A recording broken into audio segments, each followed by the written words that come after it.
ജി.ഡി. Naidu miracle man, Edison of India എന്നൊക്കെ അറിയപ്പെടുന്ന കോയമ്പത്തൂരിൽ ജനിച്ച ഒരു എഞ്ചിനീയർ, ഒരു ഓൺട്രപ്രണർ, സ്വാതന്ത്ര്യ സമരാനന്തര കാലത്തും ഇന്ത്യയെ സ്വയം പര്യാപ്തതയിലേക്ക് എത്തിക്കുന്നതിലേക്ക് വഴി നല്ല രീതിയിൽ സംഭാവന കൊടുത്ത ഒരു മനുഷ്യൻ. അൺസങ് ഹീറോ ആണ്. നമുക്കൊന്നും വലിയ ധാരണയൊന്നുമില്ല. എനിക്ക് പറഞ്ഞുകൂടായിരുന്നു, ഞാൻ വിക്കിപീഡിയ നോക്കിയപ്പോഴാണ് ഇതൊക്കെ കിട്ടിയത്. അപ്പോൾ ഇത്തരത്തിൽ ഒരുപാട് പേരുടെ ത്യാഗവും അവരുടെ കഷ്ടപ്പാടും അവരുടെ വിഷനുമാണ് നമ്മൾ ഒരു സേഫായിട്ടുള്ള ഒരു സമയത്തൂടെ ഇപ്പം ജീവിച്ചു പോകുന്നത്. അപ്പോൾ അവരെയൊക്കെ നമ്മളങ്ങനെ വിസ്മരിക്കാൻ പാടില്ല. അതിന് വേണ്ടിയിട്ടെടുത്ത ബയോപിക്കാണ് ജി.ഡി. നായിഡുവിൻ്റെ ബയോപിക്ക്. അഭിനയിച്ചിരിക്കുന്നത് ആർ. മാധവൻ നമ്മുടെ ദുരന്തറിലും ഇതുപോലെ ബയോപിക്ക് യഥാർത്ഥത്തിലുള്ള ആളിനെയാണ് കാണിച്ചിരുന്നത്. ബയോപിക്കല്ല, അതുപോലെ റോക്കറ്ററിയിലും നമ്പിനാരായണനെ. അപ്പോൾ അദ്ദേഹത്തിൻ്റെ ഹരമാണ് ഇപ്പോൾ ഇതൊക്കെ ചെയ്യുക. അദ്ദേഹമാണ് ഇതിൻ്റെ കഥ എഴുതിയിരിക്കുന്നത്. കൂടെ കൃഷ്ണസ്വാമി രാമസ്വാമിയും കൂടി ചേർന്നാണ് എഴുതിയിരിക്കുന്നത്. സംവിധാനം ചെയ്തിരിക്കുന്നത് കൃഷ്ണസ്വാമി രാമസ്വാമി, രണ്ടുപേരല്ല ഒരാളാണ്. അപ്പം ഈ സിനിമ ഇത് ഭയങ്കര പണിയെടുത്തിട്ടുള്ള ഒരു പടമാണ് കേട്ടോ. നല്ല മെനക്കേട് കാണുന്നുണ്ട്. കാരണം ഇത് ഒരു ഏരിയയിൽ ആ കാലഘട്ടം നമുക്ക് കാണിക്കണം. അത് പല കാലഘട്ടം കാണിക്കണം. അതായത് ഒരു മനുഷ്യൻ്റെ ജീവിതം മൊത്തം കാണിക്കണം. അപ്പോൾ ആ കാലഘട്ടത്തിൽ വരുന്ന മാറ്റങ്ങളും അതിൻ്റെ മെറ്റീരിയൽസ് ഉപയോഗിക്കുന്നതും ആ സമയത്തെ ടെക്നോളജിയും ആ സമയത്തെ റിസോഴ്സസും ഒക്കെ കാണിക്കുമ്പം ഭയങ്കര ചലഞ്ച്. അത് ഒരു ഏരിയയിൽ മാത്രം ഒതുങ്ങി കൂടുന്നതല്ല. ഒരു സെറ്റ് ഇട്ട് അതിനകത്ത് ഇടാൻ പറ്റുന്ന സാധനങ്ങളല്ല. പല രാജ്യങ്ങളിൽ, ജർമ്മനിയിലൊക്കെ പോയിട്ട് വരും. നമുക്ക് നടക്കുമോ? ബഡ്ജറ്റ് നടക്കുമോ? ഇന്ത്യയിലെ പലയിടത്തും പോകും. പല കാലഘട്ടം കാണിക്കണം. അതിന് വേണ്ടിയിട്ട് കഷ്ടപ്പെട്ട് പണിയെടുത്തിട്ടുണ്ട് ഇതിൻ്റെ ആർട്ട് ഡയറക്ടർ. അതുപോലെ ഇതിൻ്റെ എഡിറ്റിങ്ങും മറ്റേ സിനിമാറ്റോഗ്രഫിയും കാര്യങ്ങളും ഡയറക്ഷനും എല്ലാം. ഈ പടത്തിൽ 1-2 മൊമെൻറ്റ്സ് ഗംഭീരമായിരുന്നു. കിടിലൻ കുറേ സീനുകൾ ഈ പടത്തിലുണ്ട്. കിടിലൻ കുറേ അഭിനയ മുഹൂർത്തം നമുക്ക് കാണാൻ സാധിക്കും. മാധവൻ ഇതുപോലത്തെ ക്യാരക്ടർ ഇട്ട് കഴിഞ്ഞാൽ അങ്ങനെ വിടില്ല. പല കാലഘട്ടം കാണിക്കണം. അവിടുത്തെ ഡയലോഗ് ഡെലിവറിയിൽ വരുന്ന മൈന്യൂട്ടായിട്ടുള്ള വ്യത്യാസം പോലും ഗംഭീരമായിട്ട് ചെയ്തിട്ടുണ്ട്. ഒരു ഫോൺ ചെയ്യണ ഒരു സീനുണ്ട്. ഇന്ന ആക്ടിങ് കണ്ട് നോക്കിയിരിക്കാൻ പറ്റും. ക്ലൈമാക്സിൽ ഒരു കഥാപാത്രത്തിനോട് ഇദ്ദേഹം എന്തുകൊണ്ട് ഞാൻ ടാക്സ് അടച്ചില്ല എന്നുള്ളതിനൊരു എക്സ്പ്ലനേഷൻ കൊടുക്കുന്നുണ്ട്. അതൊരു ലെങ്തി ഷോട്ടാണ്. നമ്മളിങ്ങനെ കണ്ട് ഇയാളുടെ അഭിനയം കണ്ട് ഇരുന്നു പോകും. അപ്പം ഓപ്പോസിറ്റ് ഇരിക്കുന്ന ആൾ അത് കഴിയുമ്പോൾ കണ്ണ് നിറഞ്ഞ് പോയി കെട്ടിപ്പിടിക്കും. അത് ഭയങ്കര നാച്ചുറലായിട്ട് എനിക്ക് ഫീൽ ചെയ്തു. നമുക്കും ആ ഒരു കെട്ടിപ്പിടുത്തം, ആ ഒരു ഇഷ്ടം ആ കഥാപാത്രത്തിൻ്റെ അകത്ത് തോന്നുന്നു. ആ രീതിയിൽ അദ്ദേഹം പെർഫോം ചെയ്തിട്ടുണ്ട് മാധവനെ പോലെ തന്നെ സത്യരാജിനെ എടുത്ത് പറയണം. സത്യരാജിനെ ഇതുവരെ കാണാത്തൊരു യുണീക്ക് പെർഫോമൻസ് ആയിട്ട് എനിക്ക് തോന്നിയത്. ഗംഭീരം പറയണം. അതുപോലെ ഇതിൽ വന്നിട്ടുള്ള എല്ലാവരും കാരണക്കാരൻ നമ്മുടെ ജയറാമേട്ട ആദ്യം വന്നപ്പോഴേക്കും കുറച്ച് നാടകം പരിപാടിയായിരുന്നു. പിന്നെ നന്നായിട്ട് എടുത്തിട്ടുണ്ട് ജയറാമേട്ടൻ. ലുക്കൊന്നും അത്ര എനിക്ക് പിടിച്ചില്ല, എന്നാലും ഓക്കെ ആയിരുന്നു. ഇതൊക്കെ ഉണ്ട്. അതുപോലെ ഗോവിന്ദ് വസന്തയുടെ പശ്ചാത്തല സംഗീതം എടുത്തു പറയേണ്ടതാണ്. ടെക്നിക്കൽ ടീമിൽ ഈ പറഞ്ഞ ആർട്ട് ഡയറക്ഷൻ ചെയ്തിരിക്കുന്നത് സിറിൽ കുരുവിള, മലയാളിയാണ്. ബിജിത് ബാല എഡിറ്റിങ്, ഇതല്ല കോസ്റ്റ്യൂം ഡിസൈൻ ജിൻഷാദ് ഷംസുദ്ദീൻ. ഇതൊക്കെയാണ്. ഈ പരിപാടിയും കാര്യങ്ങളൊക്കെ നന്നായിട്ട് വർക്കൗട്ടായിട്ടുണ്ട്. ഈ പടത്തിൽ ഒരു പ്രധാന കല്ലുകടി എനിക്ക് തോന്നിയത് ഇദ്ദേഹത്തിൻ്റെ ജീവിതമല്ല. അപ്പോൾ ഇദ്ദേഹത്തിനോട് ഇമോഷണൽ കണക്ഷൻ നമുക്ക് തോന്നണം. ചില പോയിന്റുകളിൽ അത് കിട്ടുന്നുണ്ട്, പക്ഷേ ത്രൂ ഔട്ട് അത് വരുന്നില്ല. ഇതിന് പ്രധാന കാരണം ഈ പടത്തിൽ വിനയായിരിക്കുന്നത് ഇതിൻ്റെ ജം കട്ട്സ്, ചറപറ ജം കട്ട്സ് എന്ന് പറഞ്ഞാൽ ഒരു പലതും ഇദ്ദേഹത്തിൻ്റെ ജീവിത ആവർത്തനമാണ്. ഇദ്ദേഹം എന്ത് സാധനം ചെറുതായിട്ട് കണ്ടാലും അതിൽ നിന്ന് എങ്ങനെ ക്രിയേറ്റീവായിട്ട് ഒരു ഇൻവെൻഷൻ നടത്താമെന്ന് ഒരു തോട്ടുള്ള ഒരു മനുഷ്യനാണ്. ഭയങ്കര ക്രിയേറ്റിവിറ്റിയുള്ള മനുഷ്യനാണ്. ഈ സിനിമ കണ്ടിടത്തോളം എനിക്ക് മനസ്സിലായത്. അപ്പോൾ ഇദ്ദേഹം അതിൽ നിന്ന് ഒരു ഇൻവെൻഷൻ നടത്തുന്നു, അത് സക്സസ് ആവുന്നു, പോകുന്നു. ഇത് നമ്മൾ കണ്ട് ഇങ്ങനെ ആ ഒരു ഫീൽ ഗുഡിൽ ഇരിക്കുന്ന സമയത്ത് പെട്ടെന്നൊരു ജം കട്ട് 10 വർഷം കഴിയും. 10 വർഷം കഴിഞ്ഞ് ഗവൺമെൻറ് ഈഗോ അടിച്ചിട്ട് ഗവൺമെൻറ്റും ബ്രിട്ടീഷ് ഗവൺമെൻറ്റും അതുപോലെ ഇദ്ദേഹത്തിന് ഓപ്പോസിറ്റ് നിൽക്കുന്ന വ്യവസായികൾ, അതുപോലെ ഈ ചില ഉദ്യോഗസ്ഥർ ഈഗോ അടിച്ച് ഇവരൊക്കെ കൂടി ഇദ്ദേഹത്തിന് തകർക്കാനും അത് നശിപ്പിക്കുന്നു. ഓക്കെ, അത് നമ്മൾ ആ ഒരു വിഷമത്തിരിക്കുന്ന സമയത്ത് വീണ്ടും അദ്ദേഹം വേറൊരു ഇൻവെൻഷൻ നടത്തുന്നു. ടപ്പേനെ ചുമ്മാ അങ്ങനെ മാറി തിരിഞ്ഞു പറഞ്ഞു. കാലഘട്ടം പടപടയായി മാറിക്കൊണ്ടിരിക്കണം. അതുകൊണ്ട് തന്നെ ഒരു കാര്യം നമുക്ക് കൃത്യമായിട്ട് ഫോളോ ചെയ്ത് ഇരിക്കാനുള്ള സമയം കിട്ടുന്നില്ല. ഇതിങ്ങനെ അങ്ങ് പോയിക്കൊണ്ടിരിക്കണം. അതും മാത്രമല്ല, ഇതിൽ CG വളരെ ശുഷ്കം.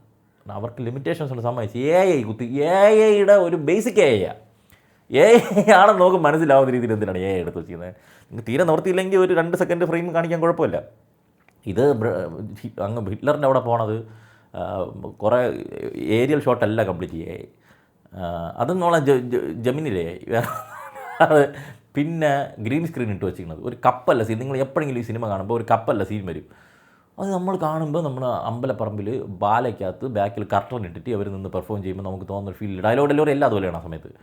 അതുപോലെ ഫീൽ ചെയ്യുന്നുണ്ട് പലയിടത്തും. അത് ഭയങ്കര കല്ലടി. ഇത് വരുന്ന കോമഡിയാണോ ചെയ്തിരിക്കുന്നത് തോന്നുന്നത്. അതുപോലെ മേക്കപ്പ് ചിലർക്ക് ഈ മറ്റേ തമ്പിരാമയ്ക്കൊക്കെ ഇവിടെ നിന്ന് മുറിച്ച് ബാക്കിലോട്ട് മുടി വെച്ചിട്ടുണ്ട്, അത് വച്ച് വെട്ടിയതാണെന്ന് കൃത്യമായിട്ട് താടിയും മീശയും ഒരു വളരെ ശുഷ്കമായിട്ടുള്ള ഗെറ്റപ്പ്. പിന്നെ അവർക്ക് കുറച്ച് സമയം ഉണ്ടായിരിക്കുള്ളൂ ഇതൊക്കെ ചെയ്യണം. ഇവർക്കൊക്കെ മറ്റേ മിനുക്കിക്കൊണ്ടിരുന്ന് കഴിഞ്ഞാൽ സമയം കാണില്ല, എന്നാലും ഭയങ്കര വേസ്റ്റ് ബാക്കപ്പായിരുന്നു പലർക്കും കൊടുത്തിരുന്നത്. ഇതൊക്കെ സിനിമ ബാക്കിലോട്ട് അടിക്കുന്ന ഘടകങ്ങളാണ്. പ്രത്യേകിച്ച് സെക്കൻഡ് ഹാഫിൽ പടം ഒരേ കാര്യം തന്നെ പലതരത്തിൽ ഇയാൾ ഇൻവെൻഷൻ നടത്തുന്നു, അവരെ തകർക്കാൻ ശ്രമിക്കുന്നു, ഇയാൾ തിരിച്ചടിക്കുന്നു, അങ്ങനെ അത് റിപ്പീറ്റായിട്ട് പല കാലഘട്ടങ്ങളിൽ കാണിച്ചില്ല. അത് വേറെ ഒരു ഹൈ കയറുന്നില്ല. പിന്നെ വരുന്നത് ക്ലൈമാക്സിലാണ്. ക്ലൈമാക്സിൽ ഇദ്ദേഹത്തിൻ്റെ ഒരു നരേഷനും ഇദ്ദേഹം ജീവിച്ച കാലഘട്ടവും കുറച്ച് കാര്യങ്ങളൊക്കെ എക്സ്പ്ലെയിൻ ചെയ്യുന്ന ഒരു ജയറാമും ഇദ്ദേഹവും തമ്മിലുള്ള ഒരു സീനുണ്ട്. അത് ഗംഭീരമായിരുന്നു. അങ്ങനെ കുറേ കാര്യങ്ങൾ ഉണ്ട് ഇതിനകത്ത്. സെക്കൻഡ് ഹാഫ് കുറച്ച് താഴെ പോയി, ഓവറായിട്ട് ഡ്രാമ കയറിപ്പോയി. ഇതൊക്കെയാണ് എനിക്ക് ഇതിനെക്കുറിച്ച് പറയാനുള്ളത്. എന്നിരുന്നാലും നമുക്ക് പക്ഷേ നിർബന്ധമായിട്ട് നിങ്ങൾ തിയേറ്ററിൽ കാണണം എന്നൊന്നും എനിക്ക് പറയാൻ പറ്റില്ല. നിങ്ങൾക്ക് പോയി കണ്ടെന്ന് പറഞ്ഞുകൊണ്ട് നഷ്ടമൊന്നും ഇല്ലാത്ത ഒരു സിനിമയായിട്ടാണ് എനിക്ക് ഈ പടം തോന്നിയിട്ടുള്ളത്.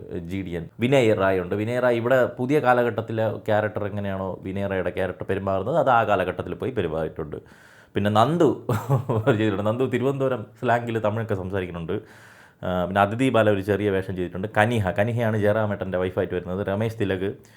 വിജയ് യേശുദാസോടെ എനിക്ക് ആദ്യം മനസ്സിലായില്ല. വിജയ് യേശുദാസ് പെരിയാർ എന്തോ ആണ്. താടിയെ കുറിച്ച് മൂക്കൊക്കെ ഫിറ്റിയിട്ടിങ്ങനെ കോമഡി ആയിരുന്നു. ഇതാണ് ഈ മേക്കപ്പാണെന്ന് നമുക്ക് തോന്നായിരുന്നല്ലേ ഇത് കറക്റ്റാണ്. ഇതിപ്പോൾ ആൾ ഇങ്ങനെ മറ്റേ കോളേജിൽ ഫാൻസി ഡ്രസ്സിന് നിൽക്കുമ്പോഴത്തെ ഒരു രീതിയിൽ സെറ്റപ്പ് ചെയ്ത് വെച്ചിരിക്കുന്നു. പിന്നെ TJ ഉണ്ട്. TJ ആണെന്നാണ് അവൻ്റെ പേര്. ജനനായക പടത്തിൽ ഇവളുടെ കാമുകൻ ഉണ്ടല്ലോ, അവനാണ് മാധവൻ്റെ പഴയ കാലഘട്ടം ചെയ്തിരിക്കുന്നത്. ആ സമയത്ത് അതിൻ്റെ പേരായിട്ട് വന്നിരിക്കുന്നത് ഷീല ജയകുമാർ, ഇവരാണ്. അപ്പം ഇതാണ് സിനിമ. ഇത് വളരെ ലെങ്തി ആയിട്ടുള്ള സിനിമയൊന്നുമില്ല, എന്നാൽ നമുക്ക് ലെങ്ത് ഫീൽ ചെയ്യുന്ന രീതിയിലാണ് എടുത്തിരിക്കുന്നത്. പിന്നെ ഒരു റിയലിസ്റ്റിക് ആയിട്ട് നടക്കുന്ന കാര്യങ്ങൾ സിനിമാറ്റിക്കായി മാറുമ്പോഴുള്ള കല്ലുകടികൾ ഇതിനകത്തുണ്ട്. ഇത് ഇദ്ദേഹത്തിൻ്റെ ബയോപിക് അതുപോലെ എടുത്തു കഴിഞ്ഞാൽ ഒന്നത് ഡോക്യുമെൻ്ററി ആയിപ്പോവും. അപ്പോൾ അത് മാറി സിനിമാറ്റിക് ആക്കാൻ നോക്കുമ്പോൾ കുറേ കാര്യങ്ങൾ ഫിക്ഷൻ കയറ്റേണ്ടി വരും. അങ്ങനെ ഫിക്ഷൻ കയറ്റുമ്പോഴേക്കും ഇതിലെ കുടുംബങ്ങളും ഇദ്ദേഹത്തിന് പിൻതലമുറക്കാരൊക്കെ ഉണ്ടല്ലോ, അവർ വന്ന് ഇദ്ദേഹത്തിന് ഗ്രേ ഷെയ്ഡൊക്കെ കാണിച്ചു കഴിഞ്ഞാൽ പണിയാവും. ഗ്രേ ഷെയ്ഡ് ഒന്നുമില്ല ഈ മനുഷ്യന് ഇതിൽ, എല്ലാം പെർഫെക്റ്റ് ആയിട്ടുള്ള ഒരു ക്യാരക്ടറാണ്. പക്ഷെ അത് ഇവരതിനകത്ത് അല്ലാതെ മാറ്റിയിട്ടുണ്ടെന്നുള്ളത് ഇദ്ദേഹത്തിൻ്റെ കഥ അറിഞ്ഞില്ലെങ്കിൽ പോലും, യഥാർത്ഥത്തിൽ എന്താണ് നടന്നതെന്ന് അറിഞ്ഞില്ലെങ്കിൽ പോലും നമുക്ക് സിനിമ കാണുമ്പോൾ ഇവർ അതിനകത്ത് പണിയെടുത്തിട്ടുള്ളത് നമുക്ക് എവിഡൻ്റായിട്ട് മനസ്സിലാവും. ഒരു എക്സാമ്പിൾ പറഞ്ഞു കഴിഞ്ഞാൽ ഇദ്ദേഹത്തിൻ്റെ ഫാമിലി ലൈഫിൽ പ്രിയാമണിയാണ് ഭാര്യ. ഒരു സെക്കൻഡ് ഇദ്ദേഹം ഭയങ്കര വ്യവസായിയായിട്ടൊക്കെ അങ്ങ് പോകുമ്പോൾ പ്രിയാമണി, ഞാൻ നിങ്ങൾക്ക് ചേർന്ന ഭാര്യയല്ല, അതുകൊണ്ട് ഞാൻ പോകുന്നു, നിങ്ങൾക്ക് യോജിച്ചല്ല, നിങ്ങൾ സ്വയം മനസ്സിലാക്കി അങ്ങ് പോവുകയാണ്. അടുത്ത സീന് തുഷാര വിജയനെ കൊണ്ട് കല്യാണം കഴിപ്പിക്കുന്നു. അപ്പം കല്യാണം കഴിക്കുന്ന സമയത്താണ് ഇദ്ദേഹം കാണുന്നത് തുഷാര വിജയനെ. ഈ ചിന്ന പൊണ്ണിനെ ഞാൻ എങ്ങനെ കിട്ടുമെന്നൊക്കെ വിഷമിച്ചിരിക്കുന്നത് കാണുന്നു. അടുത്തൊരു കട്ടിൽ ആദ്യ രാത്രി, അടുത്തൊരു കട്ടിൽ ദാരിദ്ര്യം. അങ്ങനെയൊക്കെ ഒരു കല്യാണം മാറുകൂടെ? എനിക്ക് ഇത്രയും കാലം ഒരുമിച്ച് ജീവിച്ചത് വളരെ അദ്ദേഹത്തിൻ്റെ ബാലാരിഷ്ടത കാലത്ത് മുതൽ ഈ പ്രിയാമണിയുടെ ക്യാരക്ടർ അവിടെ കൂടെ ഉണ്ട്. ഒരു സെക്കൻഡ് കൊണ്ട് നിങ്ങൾക്ക് ചേർന്ന ഭാര്യയല്ല എന്ന് പറഞ്ഞുകൊണ്ട് പിരിഞ്ഞു പോകൂ. എനിക്ക് അതിൻ്റെ ലോജിക്ക് ഒട്ടും മനസ്സിലാവില്ല. അതൊക്കെ വെറുതെ സിനിമയ്ക്ക് വേണ്ടിയിട്ട് ഇദ്ദേഹം 2 കല്യാണം കഴിച്ചതെന്നൊക്കെ പറഞ്ഞാൽ പോരെ, ഇത്രയും കിടന്ന് കഷ്ടപ്പെടുന്നതിനാണ്. അപ്പോൾ അങ്ങനെയൊക്കെ രീതിയിൽ ചെറുതായിട്ട് വളച്ചൊടിച്ച് പറയും പോലെ എനിക്ക് ഇതിനകത്ത് തോന്നിയിട്ടുണ്ട്. പിന്നെ ഇദ്ദേഹത്തിന് കുറേ ഇൻവെൻഷൻ കാര്യങ്ങളൊക്കെ ഉണ്ട്. ആ സമയത്ത് നമുക്ക് ടെക്നോളജി ഒന്നും ലഭ്യമല്ലാത്ത സമയത്ത് ഒരു ജോലി ചെയ്യുമ്പം അതിനെ എങ്ങനെ ഈസി ആക്കാനാണ് ഇദ്ദേഹം ശ്രദ്ധിക്കുന്നത്. അതിന് വേണ്ടിയിട്ട് ഇദ്ദേഹം കണ്ടുപിടുത്തമുണ്ടോ. അത് കണ്ടുപിടുത്തം കുറേ കാര്യങ്ങൾ കാണിച്ചത് ഭയങ്കര രസമായിരുന്നു. അവിടെ നിന്ന് അങ്ങനെ കുറേ നല്ല മൊമെൻറ്റ്സ് പടത്തിലുണ്ട്. ഗോവിന്ദ് വസന്തയുടെ മ്യൂസിക് നല്ലതാണ്. കുറേ ഏരിയയിൽ ഇവരുടെ ആർട്ട് ഡിപ്പാർട്ട്മെൻറ്റിൻ്റെ പണിയെടുത്തതായിട്ട് നമുക്ക് കാണാൻ പറ്റുന്നുണ്ട്. ഒരുപാട് മെഷീൻസ് ആ സമയത്തുള്ളത് ഇവർ റിസർച്ച് ചെയ്ത് അതുപോലത്തെ സാധനങ്ങൾ കൊണ്ടുവരാൻ നോക്കിയിട്ടുണ്ട്. ബൈക്ക് അതൊക്കെ ഓടണം, ചുമ്മാ ഒരിടത്തിട്ട് കാണിച്ചാൽ പോരാ, അതിന് വേണ്ടിയിട്ട് പണിയെടുത്തിട്ടുണ്ട്. അതുകൊണ്ട് ഒരു വൺ ടൈം വാച്ചബിൾ പടമായിട്ട് എനിക്ക് തോന്നി GDN. എന്തരാ വരട്ടെ.